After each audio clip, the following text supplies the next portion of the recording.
Hi students, welcome to new class. ഇന്നത്തെ ക്ലാസ്സിൽ നമ്മൾ ഡിസ്കസ് ചെയ്യാൻ പോകുന്ന ടോപ്പിക്കാണ് ലേബർ അക്കൗണ്ടിങ് ആൻഡ് അനാലിസിസ് എന്ന് പറയുന്ന ചാപ്റ്റർ 3യിലത്തെ. നമ്മൾ പഠിച്ചുകൊണ്ടിരുന്നത് ലേബർ എന്തായിരുന്നു, എങ്ങനെയാണ് ലേബർ കമ്പ്യൂട്ട് ചെയ്യുക, രണ്ട് മെത്തേഡുകളുണ്ട് എന്ന് പറഞ്ഞു. ടൈം വേജ് സിസ്റ്റവും പീസ് വേജ് സിസ്റ്റവും. ടൈം വേജ് സിസ്റ്റം എന്താണെന്നുള്ള ഡീറ്റെയിൽ ആയിട്ട് നമ്മൾ ലാസ്റ്റ് അപ്ലോഡ് ചെയ്ത വീഡിയോയിൽ പറഞ്ഞിട്ടുണ്ട്. ഇനി നമ്മൾ രണ്ടാമത്തെ സിസ്റ്റത്തിലോട്ടാണ് പോകുന്നത്, that is piece wage system എന്ന് പറയുന്നത്. Under this method, wages are paid on the basis of the number of articles produced by the workers. പേരിൽ തന്നെ ഉണ്ട്, എത്ര പീസ് നമ്മൾ പ്രൊഡ്യൂസ് ചെയ്യുന്നു അതിൻ്റെ ബേസിസിലായിരിക്കും നമുക്ക് വേജസ് കിട്ടുന്നത് എന്ന് പറയുന്നത്. On the basis of the number of articles produced, ഒരു വർക്കർ എത്ര ആർട്ടിക്കിൾസ് പ്രൊഡ്യൂസ് ചെയ്യുന്നു ആ എണ്ണത്തിനനുസരിച്ചായിരിക്കും അവർക്ക് വേജസ് ഉണ്ടായിരിക്കുക. അതായത് wages R determined on the basis of quantity of work done. എത്ര ക്വാണ്ടിറ്റിയിൽ നമ്മൾ വർക്ക് ചെയ്തു അതിൻ്റെ ബേസിസിലായിരിക്കും വേജസ് ഉണ്ടായിരിക്കുക. ഇവിടെ പ്രത്യേകത എന്ന് പറയുന്നത്, അത് ഉണ്ടാക്കിയെടുക്കാൻ എത്ര സമയം സ്പെൻഡ് ചെയ്തു എന്നതിന് യാതൊരു കൺസിഡറേഷനും ഇവിടെ കൊടുക്കാൻ പറ്റില്ല. കാരണം നമ്മൾ ആദ്യത്തെ മെത്തേഡിലായിരുന്നു അവിടെ എത്ര യൂണിറ്റ് പ്രൊഡ്യൂസ് ചെയ്തു എന്നുള്ളതല്ല, എത്ര സമയം ആ മണിക്കൂർ ആ ഒരു വർക്കിലേക്ക് വേണ്ടി സ്പെൻഡ് ചെയ്തു എന്നുള്ളതായിരുന്നു ടൈം വേജ് സിസ്റ്റം എന്ന് പറയുന്നത്. പക്ഷേ ഇവിടെ നമ്മൾ എത്ര പ്രൊഡ്യൂസ് ചെയ്തു എന്നതിൻ്റെ ബേസിലാണ്. Rate per unit is fixed and workers are paid for the total units produced. ഒരു യൂണിറ്റിന് ഇത്ര രൂപ എന്ന് അവർ ഫിക്സ് ചെയ്ത് വയ്ക്കും. അങ്ങനെ നമ്മൾ എത്ര യൂണിറ്റ് പ്രൊഡ്യൂസ് ചെയ്തോ ആ എത്ര എണ്ണാണോ അത് ഇൻറ്റു ആ റേറ്റ് ചെയ്ത് കഴിഞ്ഞാൽ ആണ് അവരുടെ വേജ് ഫിക്സ് ചെയ്യുന്നത്. അതുകൊണ്ട് തന്നെ ഇതിനെ പറയുന്ന പേരാണ് പേയ്മെൻറ്റ് ബൈ റിസൾട്ട് എന്ന പേരിലാണ് ഇത് അറിയപ്പെടുന്നത്. കാരണം നമ്മൾ എന്തോരം റിസൾട്ട് ഉണ്ടാക്കിയിട്ടുണ്ട് അതിനനുസരിച്ചാണ് പേയ്മെൻറ്റ് കിട്ടുന്നത്. അതിൻ്റെ ഇക്വേഷൻ എന്ന് പറയുന്നത് number of units produced into piece rate. ഒന്നിൻ്റെ റേറ്റ് എത്രയാണോ അങ്ങനെ എത്ര എണ്ണം പ്രൊഡ്യൂസ് ചെയ്തു. ഇനി ഈ ഒരു തരത്തിലുള്ള ഒരു വേജ് സിസ്റ്റം ആർക്കൊക്കെയാണ് സ്യൂട്ടബിൾ ആയിരിക്കുന്നത്? ഒന്നാമത്തത്, when it is convenient to determine fair and equitable piece rate for each product or job. ഏതെങ്കിലും ഒരു ജോബിനോ ഓരോ പ്രോഡക്റ്റിനോ പീസ് റേറ്റ് വളരെ ഇക്വിറ്റബിൾ ആൻഡ് ഫെയർ ആയിട്ട് ഡിറ്റർമിൻ ചെയ്യാൻ പറ്റുന്നുണ്ടെങ്കിൽ ആ ഒരു മേഖലയിലേക്കൊക്കെ നമുക്ക് ഈ ഒരു മെത്തേഡ് യൂസ് ചെയ്യാം. അതേപോലെ തന്നെ ക്വാണ്ടിറ്റി, നമ്മൾ തരുന്ന ഔട്ട്പുട്ടിൻ്റെ ക്വാണ്ടിറ്റി മെഷർ ചെയ്യാൻ പറ്റുന്നുണ്ടെങ്കിൽ അവിടെ യൂസ് ചെയ്യാം. Work is of repetitive nature, ഒരു കാര്യം ചെയ്യുമ്പോൾ അതിങ്ങനെ തുടർച്ചയായി അതന്നെ റിപ്പീറ്റ് ചെയ്ത് വരുന്ന നേച്ചറുള്ള ജോബാണെങ്കിൽ അതിന് നമുക്ക് യൂസ് ചെയ്യാം. And in case of out workers, ഇനി നമ്മൾ പുറത്തുനിന്ന് ആളെ വിളിച്ചൊക്കെ ഔട്ട് വർക്ക് ചെയ്യുകയാണെങ്കിൽ അവർക്കൊക്കെ എത്ര യൂണിറ്റ് പ്രൊഡ്യൂസ് ചെയ്തു എന്നതിൻ്റെ ബേസിൽ നമുക്ക് കൂലി കൊടുത്താൽ മതിയാവും. And quality of work is not an important. ഇവിടെ വർക്കിൻ്റെ ക്വാളിറ്റിക്കല്ല ഇമ്പോർട്ടൻസ് എന്ന് പറയുന്നത്, എത്ര ക്വാണ്ടിറ്റി ഇവിടെ ചെയ്തു എന്നുള്ളതാണ്. Where output is standardised. അതുപോലെ തന്നെ ഇവിടെ വരുന്നത് ഔട്ട്പുട്ട് എന്ന് പറയുന്നത് ഇങ്ങനെയായിരിക്കും, വളരെ സ്റ്റാൻഡർഡൈസ്ഡ് ആയിരിക്കും എന്നുള്ളതാണ് പറയുന്നത്. അപ്പോൾ ഇത്തരത്തിലുള്ള സാഹചര്യങ്ങളിലെ ജോലിക്കൊക്കെയാണ് ഈ ഒരു മെത്തേഡ് നമുക്കിവിടെ അഡോപ്റ്റ് ചെയ്യാൻ പറ്റുന്നത്. ഇനി ഈ ഒരു പീസ് വേജ് സിസ്റ്റത്തിൻ്റെ അഡ്വാൻറ്റേജസ് എന്തൊക്കെയാണ്? അതിൽ ഫസ്റ്റ് പോയിന്റ് എന്ന് പറയുന്നത് വളരെ സിമ്പിളാണ്, അതേപോലെ തന്നെ നമുക്ക് എളുപ്പത്തിൽ മനസ്സിലാക്കാനും സാധിക്കുന്നു എന്നുള്ളതാണ്.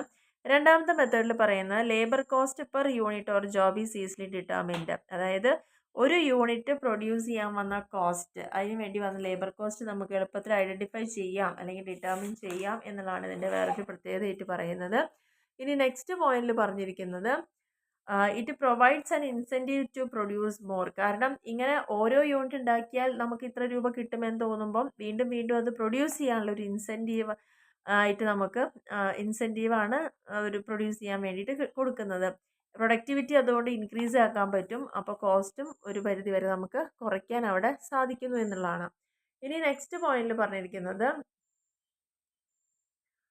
നാലാമത്തത് less supervision is required over workers. ഇവിടെ നമ്മൾ ഓരോ വർക്കറും എത്ര ക്വാണ്ടിറ്റി ഉണ്ടാക്കണോ എന്നുള്ളത് നോക്കണമുണ്ട്, വല്ലാതെ ഇവരെ സൂപ്പർവൈസ് ചെയ്യേണ്ട ആവശ്യമൊന്നും അവിടെ വരുന്നില്ല. ആൻഡ് ഐഡിയൽ ടൈം എന്ന് പറയുന്നത് ഇവിടെ വളരെ കുറവായിരിക്കും. വെറുതെ ഇരിക്കാൻ സമയം ഉണ്ടാവില്ല. കാരണം എന്താണെന്ന് വെച്ച് കഴിഞ്ഞാൽ ഇവിടെ നമ്മൾ എത്ര പ്രൊഡ്യൂസ് ചെയ്തോ അതിനനുസരിച്ച് നമുക്ക് ഇൻകം കിട്ടുകയാണല്ലോ. അപ്പോൾ ആരും സമയം വെറുതെ വേസ്റ്റ് ചെയ്ത് കളയില്ല എന്നുള്ളതാണ് ഇതിൻ്റെ പ്രത്യേകത. ഇനി ഈ ഒരു സിസ്റ്റത്തിൻ്റെ പോരായ്മകൾ എന്തൊക്കെയാണെന്നുള്ളതാണ് പറയുന്നത്. Quality of products is likely to fall. കാരണം ഇങ്ങനെ സ്പീഡിൽ ഉണ്ടാക്കി പോകുമ്പോൾ നമുക്ക് ഏണിങ് ചെയ്യണം എന്ന് വിചാരിച്ചിട്ട് സ്പീഡിൽ ഉണ്ടാക്കി പോകുമ്പോൾ ചിലപ്പോൾ അതിൻ്റെ ക്വാളിറ്റി നമ്മൾ എത്രത്തോളം കെയർ ചെയ്യുന്നുണ്ടെന്ന് പറയാൻ പറ്റില്ല. അതുകൊണ്ട് തന്നെ മിനിമം, പിന്നെ ഇവിടെ എന്താ പ്രത്യേകത എന്ന് വെച്ചാൽ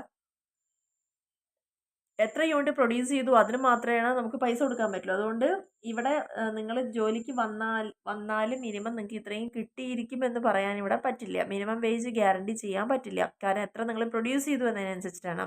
ആൻഡ് ഒരു ഇക്വിറ്റബിൾ ആയിട്ടൊരു പീസ് റേറ്റ് എപ്പോഴും നമുക്ക് ഫിക്സ് ചെയ്യുക എന്ന് പറയുന്നത് ബുദ്ധിമുട്ടായിരിക്കും. ചില സമയത്ത് workers handle the tools and equipments റഫ്ലി. അവർ ഈ ഒരു സ്പീഡിൽ ഔട്ട്പുട്ട് ഉണ്ടാക്കണം എന്നുള്ള ആ ഒരൊറ്റ ചിന്തയിൽ, കാരണം അവർക്ക് ഏണിങ്സ് കൂട്ടാലോ കൂടുതൽ ഔട്ട്പുട്ട് ഉണ്ടാക്കുമ്പോൾ. അതുകൊണ്ട് നമ്മുടെ ടൂൾസും എക്യുപ്മെൻറ്റ്സും ഒക്കെ അവർ ചിലപ്പോൾ റഫ് യൂസ് ചെയ്തു എന്ന് വരാം. നല്ലപോലെ ശ്രദ്ധിച്ചോളന്നില്ല. There may be more spoilage and defective work.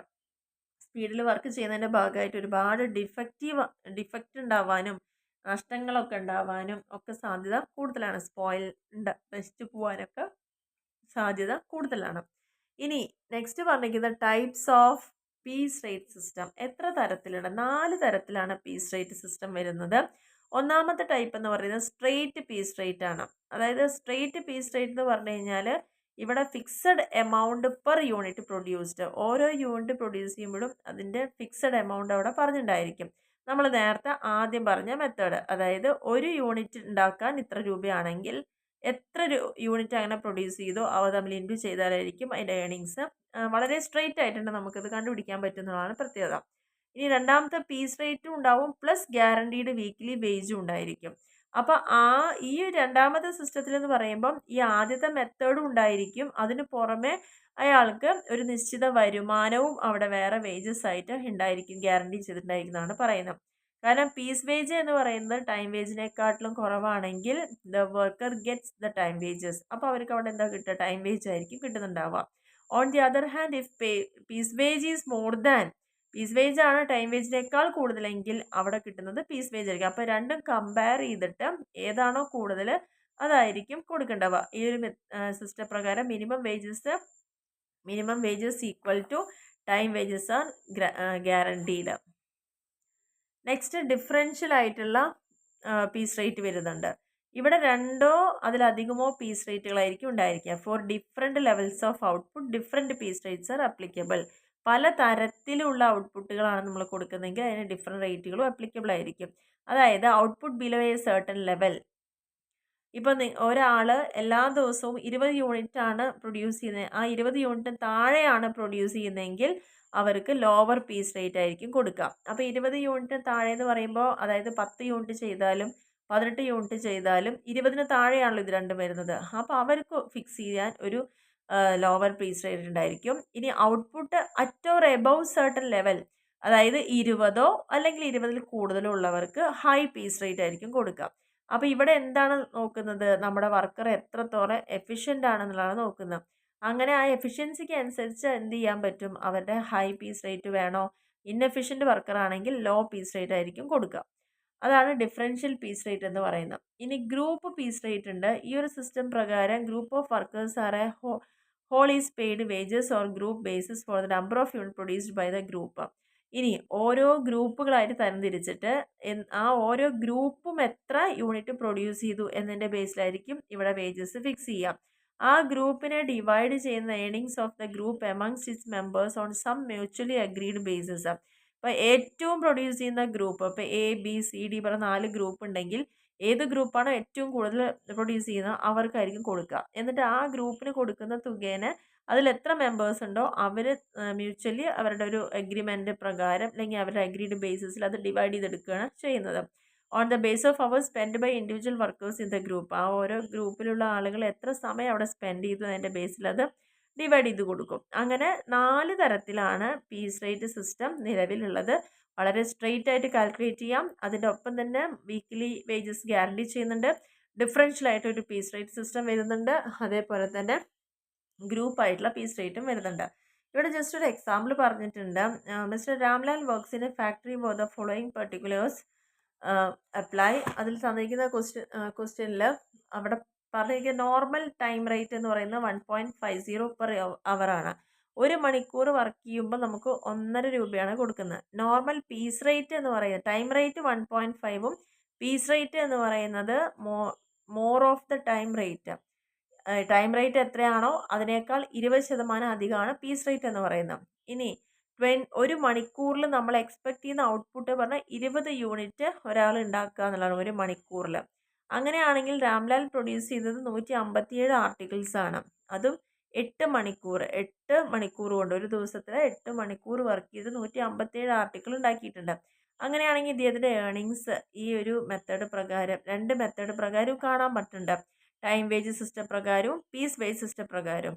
അപ്പോൾ അങ്ങനെയാണെങ്കിൽ നമുക്ക് ആദ്യത്തെ നോക്കാം. ഇവിടെ പറഞ്ഞിരിക്കുന്നത് 1 മണിക്കൂർ വർക്ക് ചെയ്യുമ്പം ടൈം റേറ്റ് എങ്ങനെയാണ്? 1 മണിക്കൂറിന് 1.5 രൂപയാണ് കൊടുക്കുന്നത്. അങ്ങനെയാണെങ്കിൽ ഇയാൾ എത്ര മണിക്കൂർ വർക്ക് ചെയ്തു എന്നാണ് പറഞ്ഞാൽ 8 മണിക്കൂർ വർക്ക് ചെയ്തു. ഇവിടെ ഉണ്ടാക്കിയ ആർട്ടിക്കിൾ നമ്മൾ നോക്കുന്നില്ല ആദ്യത്തെ സിസ്റ്റം പ്രകാരം. അപ്പോൾ ടൈം വേജ് എത്ര കൊടുക്കണം? 8 × 1.50 എത്ര വരും? 12 രൂപയാണ്. റേറ്റ് പെർ അവർ എന്ന് പറയുന്നത് 1 മണിക്കൂറിന് 1.5 രൂപയാണ്. പീസ് റേറ്റ് ആണെങ്കിൽ ഇവിടെ പറഞ്ഞിരിക്കുന്നത് ഈ 1.5 രൂപ എന്ന് പറയുന്നതിൻ്റെ 20% കൂടി കൂട്ടിയിട്ടാണ് പീസ് റേറ്റ് കൊടുക്കുന്നത്. 1.5 രൂപയുടെ 20% പറയുമ്പോൾ 1.5 പ്ലസ് 20% അധികം കൊടുക്കണം. അപ്പോൾ 1.50 ഇൻറ്റു 20/100 ചെയ്യുമ്പോൾ 0.30 ആണ് കിട്ടുന്നത്. അങ്ങനെ വരുമ്പോൾ 1.50 പ്ലസ് 20% പറഞ്ഞാൽ എത്ര? 0.30 ആണ്. അപ്പോൾ അത് ആഡ് ചെയ്യുമ്പോൾ 1.80 പെർ അവർ ആയിട്ട് മാറുകയാണ് ചെയ്യുന്നത് പീസ് റേറ്റിന് കൊടുക്കുമ്പോൾ. അപ്പോൾ ടൈം റേറ്റിന് 1.50യും പീസ് റേറ്റ് പറയുമ്പോൾ 1 മണിക്കൂർ 1.80 ആണ്. അങ്ങനെയാണെങ്കിൽ അവർ എക്സ്പെക്ട് ചെയ്യുന്നത് എത്രയാണ്? 20 യൂണിറ്റാണ് 1 മണിക്കൂറിൽ എക്സ്പെക്ട് ചെയ്യുന്നത്. ഇവിടെ അയാൾ എത്ര ആർട്ടിക്കിൾ ഉണ്ടാക്കിയിട്ടുണ്ട്? 157 ആർട്ടിക്കിൾ ഉണ്ടാക്കിയിട്ടുണ്ട്.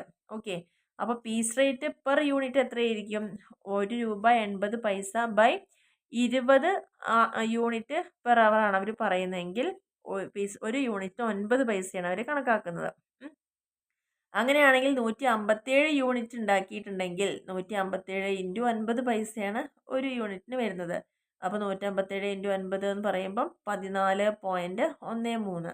അപ്പോൾ ഇവിടെ നോക്കൂ, കിട്ടുന്ന ആ ഒരു വ്യത്യാസം.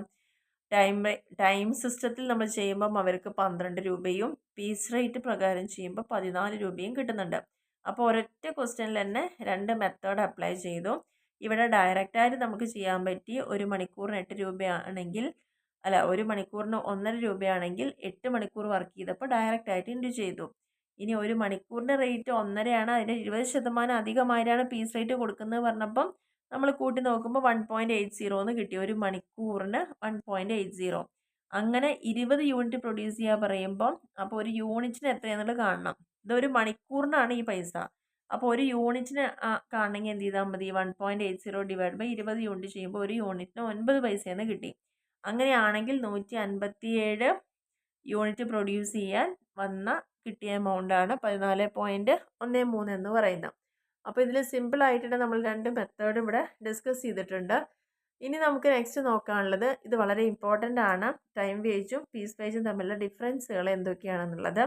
ഒന്നാമത്തെ പോയിന്റിൽ പറയുന്നത് എന്താണ് വ്യത്യാസം? വേജ് ഇവിടെ കൊടുക്കുന്നത് ഏതിൻ്റെ ബേസിലാണ്? ടൈം സ്പെൻഡ്, അല്ലെങ്കിൽ എത്ര ടൈം യൂസ് ചെയ്തു ജോലി ചെയ്യാൻ എന്നതിൻ്റെ ബേസിസിലാണ്.